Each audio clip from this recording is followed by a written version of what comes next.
हमारी लड़ाई जनता से है। जनता जागरूक हो, जो भी जीत रहा है वो जनता के वोट से जीत रहा है।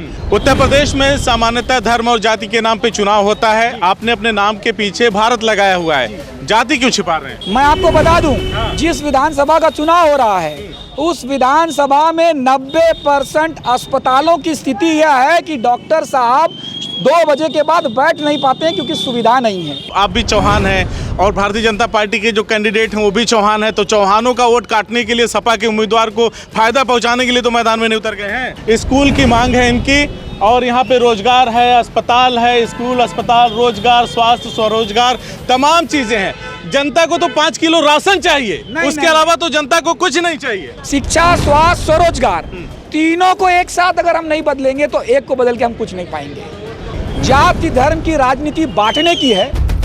नमस्कार, बदलेगा भारत देख रहे हैं आप। इस वक्त उत्तर प्रदेश के मऊ जिले के घोसी में उपचुनाव हो रहा है, जिसमें भारतीय जनता पार्टी की तरफ से दारा सिंह चौहान ने एक बार फिर से ताल ठोकी, उनको टिकट मिला है। तो वहीं सुधाकर सिंह समाजवादी पार्टी के अधिकृत प्रत्याशी हैं। ये घोसी से मोहम्मदाबाद की तरफ ये सड़क जा रही है, हम इधर से गुजर रहे थे तो यहाँ पे हमें कुछ लोग दिखाई दिए जो दफली बजा करके और इस तरह से हाथों में पोस्टर बैनर ले करके यहाँ पे अपनी पार्टी का प्रचार कर रहे हैं और जनता से वोट की अपील करेंगे। थोड़ा सा रुक दीजिए, थोड़ा सा रुक जाइए, थोड़ा सा रुक जाइए, थोड़ा सा रुक जाइए। तो मैं कह रहा था कि हम लोग रोड से गुजर रहे थे और यहाँ पे हमने देखा कुछ लोग सड़क के किनारे खड़े होकर के जनता से आह्वान कर रहे हैं, अपील कर रहे हैं। तो हम समझने के लिए रुक गए यहाँ पे कि आखिर यहाँ पे क्या चल रहा है। तो बीच से यहीं से बात करते मुझे पता चला है कि यही राष्ट्रीय अध्यक्ष हैं इस पार्टी के और पार्टी का नाम है जनराज्य पार्टी। जनराज्य पार्टी है ना, आप राष्ट्रीय अध्यक्ष हैं? जी, मैं रविशंकर भारत जनराज्य पार्टी का राष्ट्रीय अध्यक्ष हूँ और जनराज्य पार्टी घोसी विधानसभा क्षेत्र से चुनाव लड़ रही है। श्री सुनील चौहान जी हमारे उम्मीदवार हैं और हम लोग का चुनाव चिन्ह सीटी है और प्राय आपके उम्मीदवार हैं? जी, प्राय सीटी हमारा चुनाव चिन्ह होता है। सीटी इसलिए कि लोगों को जगाने के लिए। अच्छा। लोगों को हम औजार दे रहे हैं सीटी, किसको बजाकर हर गलत को गलत कहने के लिए और हर सही को सही कहने के लिए वो तैयार हो। बीच में रोक के आपको मैं पूछूंगा, उत्तर प्रदेश में सामान्यतः धर्म और जाति के नाम पे चुनाव होता है। आपने अपने नाम के पीछे भारत लगाया हुआ है, जाति क्यों छिपा रहे हैं? नहीं, जाति अब आप सोचिए, अगर आपको कोई मिस्टर भारत कह दे, इससे बड़ा कोई आनंद हो सकता है? तो ये आनंद को प्राप्त करने के लिए हमने भारत लगाया है। अच्छा लगा, इसलिए मैंने इस पे आपसे सवाल ले लिया। जी बिल्कुल, तो ये आनंद आप भी महसूस कर सकते हैं। आप लगा के देखिए, जब मुझे कोई मिस्टर भारत कहता है मेरे रोंगटे खड़े हो जाते हैं, इसलिए भारत लगाया है। जाति धर्म की राजनीति बांटने की है और जनराज्य पार्टी सरकारी स्कूल, सरकारी अस्पताल और लोगों को अपना रोजगार, स्वरोजगार अर्थात शिक्षा, स्वास्थ्य, स्वरोजगार के लिए हम जनता को जागृत कर रहे हैं। देखिए, हमारी लड़ाई किसी उम्मीदवार से नहीं है, हमारी लड़ाई जनता से है। जनता जागरूक हो, जो भी जीत रहा है वो जनता के वोट से जीत रहा है और उसके जो मुद्दे हैं उस पर जीत रहा है। तो हम बस जनता से ये कह रहे हैं कि आपका एक वोट जो आप विधायक बनाएगा वो आपकी स्कूल की जिम्मेदारी ले रहा है। आपका एक वोट जो विधायक बनाएगा उसी की जिम्मेदारी अस्पताल की है। आपको लगता है जनता इन सारी चीज़ों को समझती है? क्योंकि एक बार यहाँ से मैं आपको दिखा दूँ, स्कूल की मांग है इनकी और यहाँ पे रोजगार है, अस्पताल है, स्कूल, अस्पताल, रोजगार, स्वास्थ्य, स्वरोजगार, तमाम चीज़ें हैं। जनता को तो 5 किलो राशन चाहिए, उसके अलावा तो जनता को कुछ नहीं चाहिए। चश्मा लगा है, बस ग्लास बदलना है और यही हमारी कोशिश है। अच्छा। जिस दिन ये ग्लास बदला, इनकी रोटियां खत्म हो जाएंगी। ये रोटियां बांट कर लोगों को बांट रहे हैं। सब आज़ादी के इतने साल हो गए, आज़ादी हासिल करके तब से सरकारें जितनी भी आई तमाम चीज़ों की लोगों ने बात की, स्कूल की, स्वरोजगार की और अस्पताल की, स्वास्थ्य सेवाओं की, तमाम चीज़ों की बात की, कुछ ने किया भी। लेकिन आज भी जनता का हाथ खाली है, नहीं तो आप इस तरह से सड़क पे ये बैनर लेकर के नहीं उतर रहे होते। मैं आपको बता दूं, जिस विधानसभा का चुनाव हो रहा है उस विधानसभा में 90% अस्पतालों की स्थिति यह है कि डॉक्टर साहब 2 बजे के बाद बैठ नहीं पाते हैं क्योंकि सुविधा नहीं है। डॉक्टरों की गलती नहीं है। अच्छा। सुविधा है ही नहीं तो बैठेंगे कहाँ? तो 2 बजे के बाद कोई भी सरकारी डॉक्टर अपने प्राथमिक स्वास्थ्य केंद्र में नहीं रहता है। अच्छा। मुझे अगर पेट भी दर्द हो रहा है तो मुझे ब्लॉक पे जाना है, या जो हमारे प्राइवेट जो डॉक्टर प्रैक्टिस कर रहे हैं, चाहे वो डिग्री धारक हैं चाहे नहीं हैं, उन्हीं से हमें राहत मिलती है। तो हम उनको पूछते हैं। तो मैं आपको बता दूं कि यही मुद्दे सबको चाहिए। अभी हमें इस बाजार में 3 लोगों ने बैठाकर चाय पिलाया, मिठाई खिलाई, सिर्फ इसलिए कि हम लोग उस मुद्दे को उठा रहे हैं जो सबसे जुड़ा हुआ है, अर्थात प्राइमरी स्कूल बढ़िया से चले, ये हमारा लक्ष्य है। 5 कक्षा, 5 कमरे, 5 टीचर, ये हमारी मांग है। अस्पताल में डॉक्टर के रहने की व्यवस्था सबसे पहले चाहिए।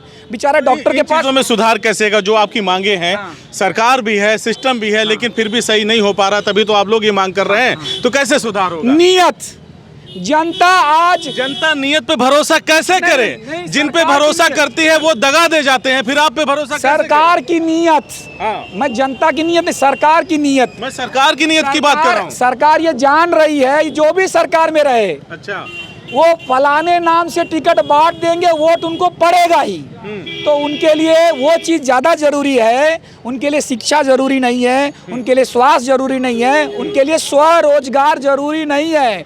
हमारा जो उत्तर प्रदेश है, चाहे उत्तरी भारत है, वहाँ पर स्वरोजगार नाम की चीज़ नहीं है। तो जब तक हम इसको मतलब ये एक तरह से शिक्षा, स्वास्थ्य, स्वरोजगार, तीनों को एक साथ अगर हम नहीं बदलेंगे तो एक को बदल के हम कुछ नहीं पाएंगे। और ये सरकार स्तर पे ही होगा। जिस दिन जनता ने यह जान लिया। मौजूदा सरकार के विषय में क्या कहना है? किस तरह से उनका कामकाज है? सरकार कागजों में काम बहुत अच्छा हो रहा है। जमीन पे जाइए, आजमगढ़ और मऊ के सारे प्राइमरी स्कूल और सरकारी अस्पतालों को जांच लीजिए। आप जान जाएंगे कि सरकार ने क्या कानून बनाया है। 30 बच्चे हैं तो 1 टीचर मिलेगा। अब वो 30 बच्चे अगर 5 क्लास में है तो 1 टीचर कैसे पढ़ाएगा?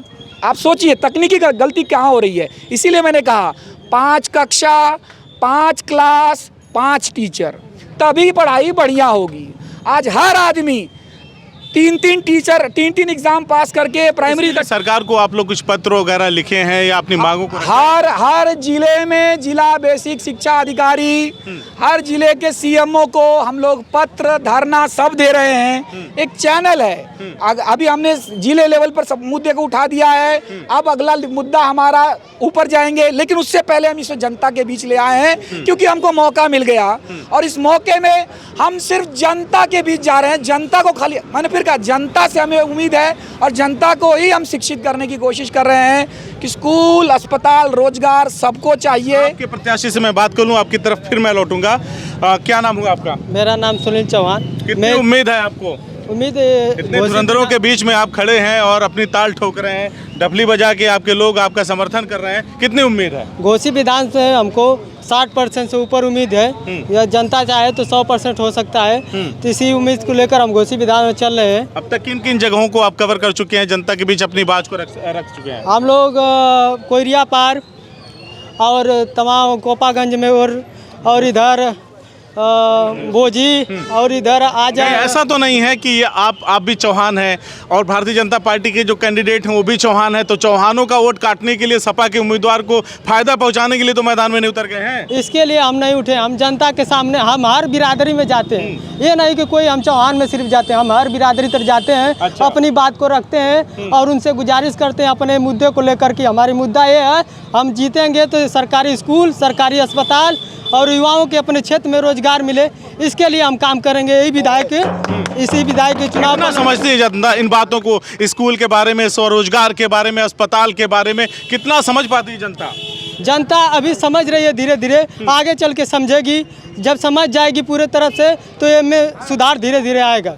चलिए, राष्ट्रीय अध्यक्ष जी, मैं आपकी तरफ फिर आता हूँ। आखिरी सवाल है मेरा आपसे, इस बात की क्या गारंटी है कि जैसे राजभर जी कभी समाजवादी पार्टी की तरफ अपना हाथ बढ़ा लेते हैं, कभी खींच लेते हैं, फिर भाजपा के पास जाते हैं, कहते हैं कि कभी कहते हैं मोदी को और अमित शाह को गुजरात भेज दूंगा, योगी को फला जगह भेज दूंगा, फिर वहाँ पे चले जाते हैं भाजपा में जाकर कहते हैं अखिलेश को सैफई में भेज दूंगा। तो क्या लोगों को भरोसा, कभी आप भी मौका मिले तो किसी पार्टी के साथ नहीं हो जाइएगा और आपकी ये नीतियाँ रीतियाँ सब धरी की धरी रह जाएंगी? नहीं, देखिए, मैं पेशे से चार्टर्ड अकाउंटेंट हूँ, बहुत सारी सुविधाएं प्राप्त कर सकता हूँ, लेकिन आज मैं इस गली में अपने कैंडिडेट, अपने साथी के साथ उन चीज़ों के लिए खड़ा हूँ जिसके लिए मेरे दादाजी ने लड़ाई लड़ी और वो अनपढ़ थे, उन्होंने मेरे पिताजी को पढ़ाया और वो IAS बने और मैं फिर चार्टर्ड अकाउंटेंट बना। आज समय आ गया है कि मैं अपने क्षेत्र को वो चीज़ें वापस दूँ जो मुझे मेरे दादाजी ने पिताजी के माध्यम से दिया है। तो मेरा लक्ष्य बहुत आसान है। हम यहाँ मंत्री या विधायक बनने नहीं आए हैं, हम यहाँ जनता को जागरूक करने आए हैं कि स्कूल, अस्पताल, रोजगार में आपके 100 रुपये में से 60 रुपये खर्च हो रहे हैं और ये 60 रुपये आप बचा सकते हैं। वो 5 किलो अनाज छोड़ दीजिए, जितनी चीज़ें मिल रही है छोड़ दीजिए, खाली स्कूल, अस्पताल, रोजगार अगर सही चलने लगा तो आपको अपने आप 60 रुपये आपके बचेंगे और आपके पूरे परिवार, गांव सब आगे बढ़ेंगे। चलिए आखिरी सवाल खत्म करते हैं यहीं पे। आपको क्या लगता है कि आपकी इस मुहिम से कितना बदलेगा भारत? देखिए, आज बीज डाल रहे हैं और ये बहुत बड़ा पेड़ बनेगा। इसके आसार, जैसे कहते हैं ना कि पालने में ही पूत के पैर से समझ में आ जाता है। मैं और हम पार्टी के लोग सिर्फ गा रहे हैं, गा गा के लोगों को जागरूक कर रहे हैं। हर मार्केट, हर बाजार में बैठा बैठा के जबरदस्ती हम लोग को खिलाया और पिलाया जा रहा है। सिर्फ हम उनको नहीं जानते हैं, लेकिन मैं आपको बता रहा हूँ कि चुनाव जीतना हारना एक दूसरी चीज़ है, लेकिन जनता जिस दिन जागरूक हो जाएगी उस दिन मैं आपको बता रहा हूँ कि शिक्षा, स्वास्थ्य, स्वरोजगार पर अगले कुछ सालों में सरकार बनेगी। यही मैं हम लोग आपको बताना। चलिए भैया, हम लोग इसी रास्ते से गुजर रहे थे, हमें लगा कि यहाँ पे कुछ अनोखा हो रहा है, अद्भुत हो रहा है, तो हम अपने तमाम देशवासियों को ये दिखाने के लिए निकल पड़े कि आज़ादी के इतने सालों के बाद भी हमारे देश के लोग आज भी स्कूल, अस्पताल, रोजगार और तमाम चीज़ों के लिए भटक रहे हैं, दर दर की ठोकरें खा रहे हैं। उनको जो वायदे किए जाते हैं वो नहीं मिल रहा है, लेकिन एक चार्टेड अकाउंटेंट ने हौसला दिखाते हुए रोड पर उतर कर जनता को जागरूक करने का प्रयास किया। इनका ये प्रयास कितना सफल होगा, कितना रंग लाएगा, ये तो भविष्य की गर्भ में है और इनके प्रयास से भारत कितना बदलता है ये देखने का विषय है। बहरहाल, हमसे बातचीत करने के लिए बहुत बहुत शुक्रिया। बहुत बहुत धन्यवाद। आपने मौका दिया जनता तक अपनी बात पहुंचाने के लिए, बहुत बहुत धन्यवाद।